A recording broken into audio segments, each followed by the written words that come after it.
If you're thinking about relocating to Silverton, Oregon, this is going to be the video for you. We are going to be talking about the pros and cons of living in Silverton, Oregon.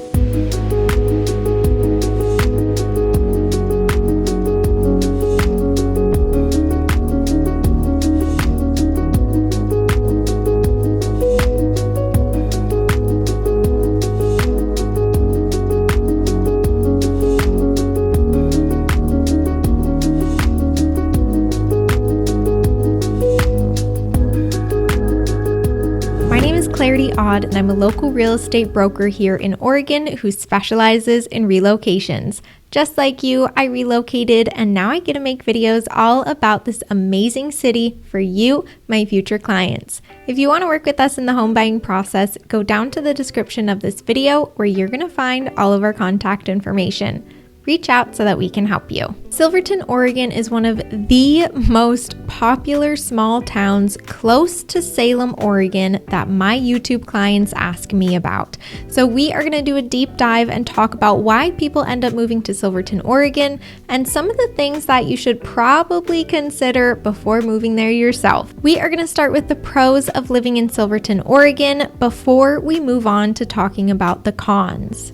The first pro on our list is that Silverton, Oregon is a very charming small town and has just over 10,000 residents. My clients tend to gravitate towards Silverton if they are wanting easy access to Salem or Portland, but they want more of that small town, tight-knit community feel. Silverton does have a historic downtown center, which is just a few blocks, but it is pretty robust for a city that only has about 10,000 residents. Now, what separates Silverton's downtown from some of the other small towns surrounding Salem is that the fact that Silverton really has a strong emphasis on community events and bringing the community together in that downtown center area to cultivate that tight-knit community feel. Downtown Silverton has a lot of different restaurants and bars and boutiques, but most oftentimes downtown Silverton is the host of all of these spectacular events throughout the year. So you're going to find that downtown Silverton hosts a lot of different events like the Turkey Trot, there's the 4th of July parade that starts in the downtown area, you have the Homer Davenport Days, there's a Saturday market downtown.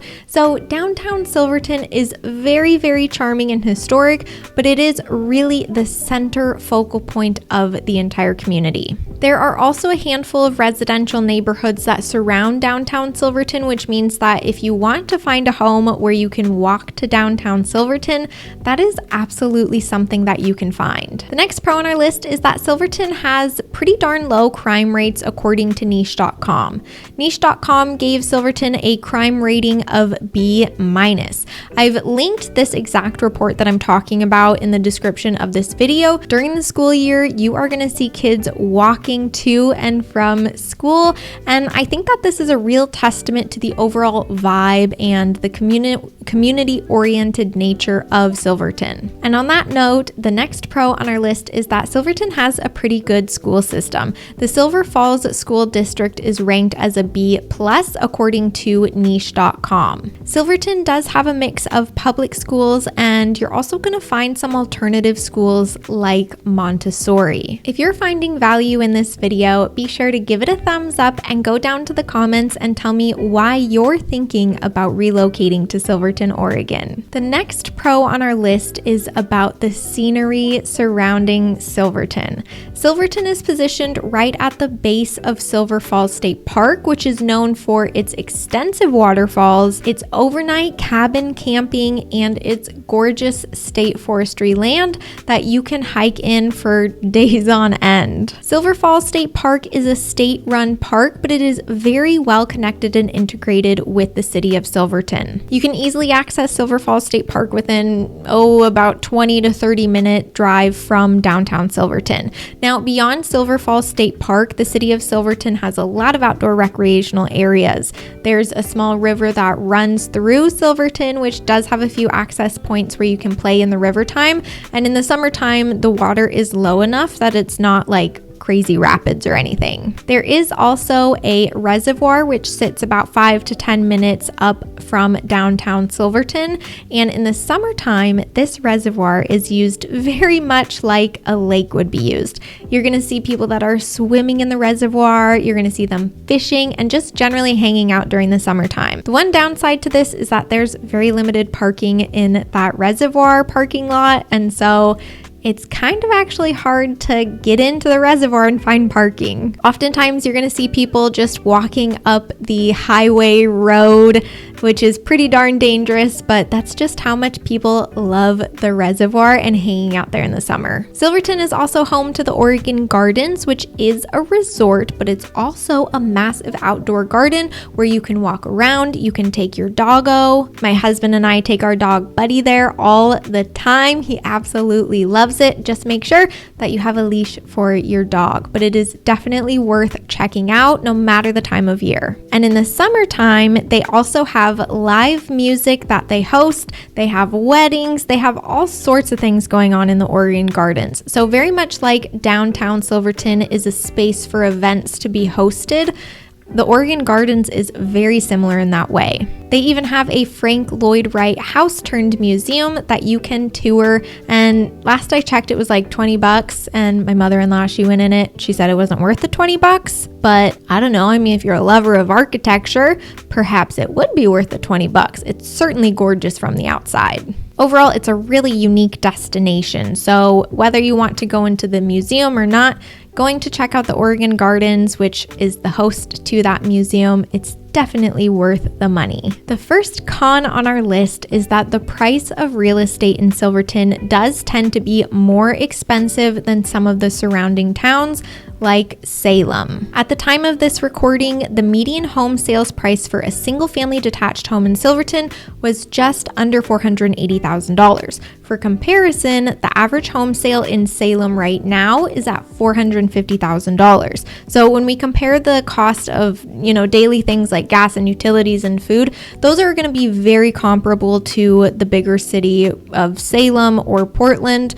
But the biggest difference really does come down to that cost of real estate. Most oftentimes, the homes in Silverton tend to be a little bit older and are in need of some updating, but you are also going to find a few newer and new construction homes in Silverton. If your primary focus is finding a new construction home, I would say that you're going to have a better chance of finding that home in Salem.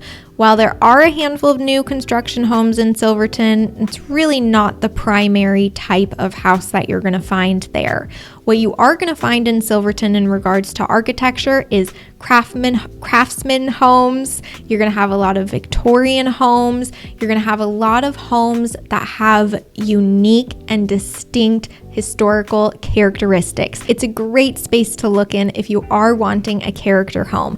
If I could, I would live there because it is just so stinking cute, and the houses are just, oh, if you love character homes, you're just gonna be like a kid in a candy shop. It's probably one of my most favorite small towns to help my clients purchase a home in, because usually the people who gravitate towards Silverton, they like character homes very much like I do, and so it's just like, oh my God, it's just so much fun. Okay, back to it.